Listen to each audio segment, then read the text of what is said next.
Bismillahirrahmanirrahim. Assalamualaikum warahmatullahi wabarakatuh. Innal hamdalillah wa syukrulillah. Assalatu wassalamu ala Rasulillah Muhammad ibni Abdillah wa ala alihi wa sahbihi wa mawalah. La haula wa la quwwata illa billah. Amma ba'du. Alhamdulillahi rabbil alamin.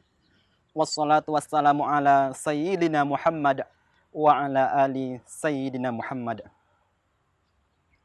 Ada seorang preman yang meninggal di masjid di malam Jumat dan sambil sujud.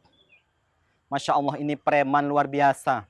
Ia mendapatkan 3 kemuliaan langsung. Mulianya masjid, mulianya waktu sujud, dan mulianya di malam Jumat.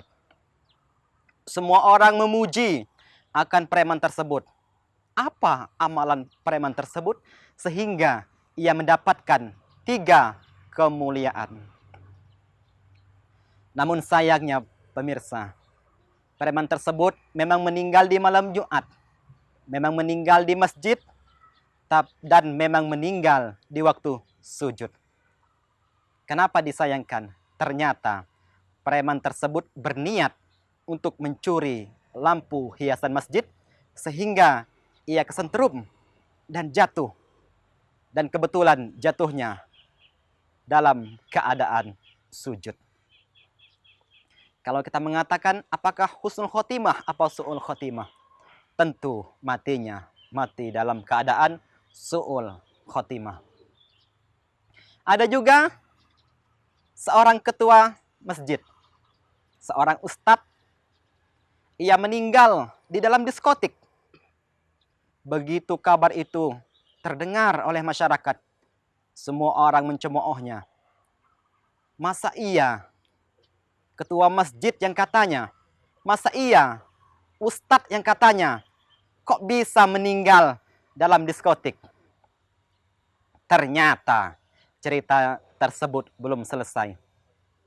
Ketua masjid tersebut memang meninggal dalam diskotik, tetapi niat dari ketua masjid tersebut adalah untuk membeli lampu yang pada saat itu, lampu masjid yang bermasalah, sehingga ia membeli di toko elektronik. Kebetulan toko elektronik tersebut berdekatan dengan diskotik. Begitu ia memarkirkan motornya di toko elektronik, tiba-tiba dari kejauhan terdapatlah truk yang remnya blong, sehingga truk tersebut menabrak si ketua masjid tersebut sehingga terpental dan masuk ke dalam diskotik dan meninggal. Dari cerita ketua masjid tersebut dapat kita simpulkan, apakah ketua masjid tersebut mati dalam keadaan husnul khotimah ataukah su'ul khotimah? Tentu jawabannya adalah husnul khotimah. Kenapa bisa demikian? Karena niat dari ketua masjid tersebut adalah untuk memperbaiki lampu masjid yang bermasalah. Para pemirsa yang dirahmati Allah Subhanahu wa taala,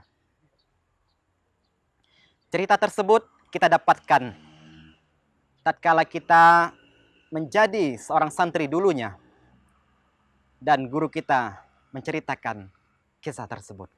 Nah, pada kesempatan kali ini saya akan menyampaikan 6 hal yang harus dimiliki oleh seorang santri, sebagaimana 6 huruf yang ada pada kata santri. Apakah ke-6 hal tersebut? Yang pertama, huruf S. Seorang santri itu harus S. Apa itu S? Sholat. Seorang santri harus sholat. Jangan pernah meninggalkan sholat. Apalagi sholat wajib. Kerjakan wajib dan perbanyak sholat sunnahnya. Ya.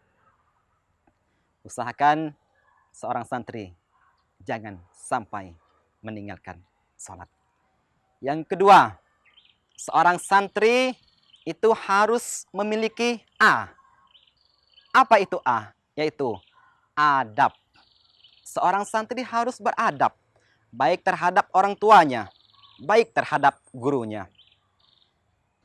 Seorang santri harus memiliki adab, baik terhadap orang tuanya maupun terhadap gurunya. Bahayanya jika seorang santri su'ul adab terhadap gurunya. Mengapa berbahaya? Karena su'ul adab mendekati kita kepada su'ul khotimah. Jangan lupa tampilkan adab pada guru kita. Innal jamal, jamalul ilmi wal adab. Bahwa keindahan yang sesungguhnya itu adalah keindahan yang berupa ilmu dan adab.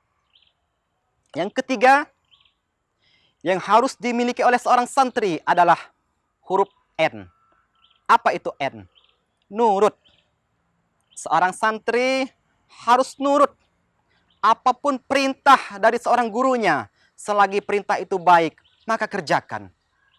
Ketika gurunya memerintahkan si A untuk melakukan sesuatu, maka bersegeralah untuk mengerjakan perintah tersebut.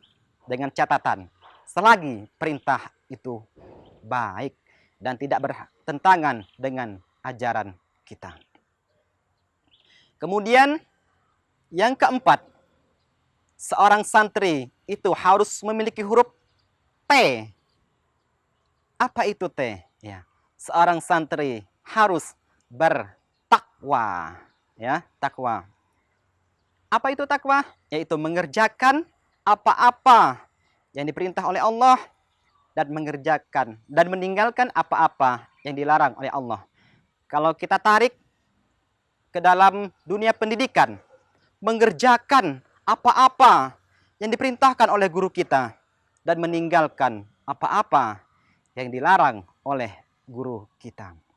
Insya Allah tidak ada guru kita untuk menjatuhkan, untuk menjerumuskan santrinya ke jurang. Tidak ada. Semua perintah yang diperintahkan oleh guru kita, insya Allah perintahnya adalah perintah menuju kepada kebaikan. Kemudian yang kelima, seorang santri harus memiliki huruf R. Apa itu R? Ya, seorang santri harus rajin. Ingat, ciri khas dari seorang santri itu adalah bangun malam. Untuk apa? Untuk melaksanakan sholat tahajud. Ya. Tidak ada santri yang bangun pagi-pagi, kemudian melaksanakan sholat subuhnya jam 7. Sehingga sholat subuhnya digabungkan dengan sholat duha. Yang semestinya lafaz dari sholat subuh tersebut adalah subhi. Tetapi karena ia bangun kesiangan, ia ganti dengan subha, subuh plus duha. Na'udzubillahi min zalik, itu tidak ada terjadi pada santri. Insya Allah santri yang kita harapkan adalah santri yang beriman kepada Allah Subhanahu wa ta'ala. Kemudian yang terakhir, seorang santri itu harus memiliki huruf I. Apa I? Seorang santri harus berintelektual. Seorang santri itu harus cerdas. Ya. Seorang santri itu tidak boleh bodoh. Seorang santri tidak boleh malas. Maka setiap hari harus belajar. Untuk apa? Untuk menuju generasi emas, sehingga 2045 diisi oleh santri-santri yang berkualitas. 6 hal ini yang harus dimiliki oleh seorang santri. Namun, dari ke-6 hal tersebut, kata kunci yang paling penting adalah intelektual. Ya. Mengapa penting? Karena percuma santri sholat, tapi kalau tidak punya intelektual, tidak cerdas, ia sholat tidak punya ilmu, maka perbuatan yang ia lakukan ditolak. Yang kedua, percuma santri hanya memiliki adab, kalau ia tidak belajar, ia tidak pintar. Percuma, adabnya sia-sia. Yang ketiga, percuma juga seorang santri yang nurut di perintah A, ia kerjakan A, perintah B, ia mengerjakan B, tetapi ia tidak cerdas, ia dibodoh-bodohin nanti di masa depan. Kemudian, seorang santri juga harus cerdas. Percuma ia bertakwa, Kalau ia tidak cerdas, ia akan dibodoh-bodohi oleh orang-orang. Kemudian, seorang santri harus cerdas. Percuma ia rajin kalau ia tidak cerdas. Dan terakhir, seorang santri harus cerdas. Dan puncak dari kecerdasan itu adalah mencerdaskan kawan-kawannya. Inilah 6 hal yang harus dimiliki oleh seorang santri, yaitu santri harus sholat, yang kedua santri harus punya adab, yang ketiga santri harus nurut, yang keempat santri harus bertakwa, yang kelima santri harus rajin, yang keenam santri harus memiliki intelektual yang bagus. Inilah 6 hal yang saya sampaikan pada kesempatan kali ini. Apabila ada kesalahan saya mohon maaf, dan kepada Allah saya mohon ampun. Wallahul muwaffiq ila aqwamit thoriq. Wassalamualaikum warahmatullahi wabarakatuh.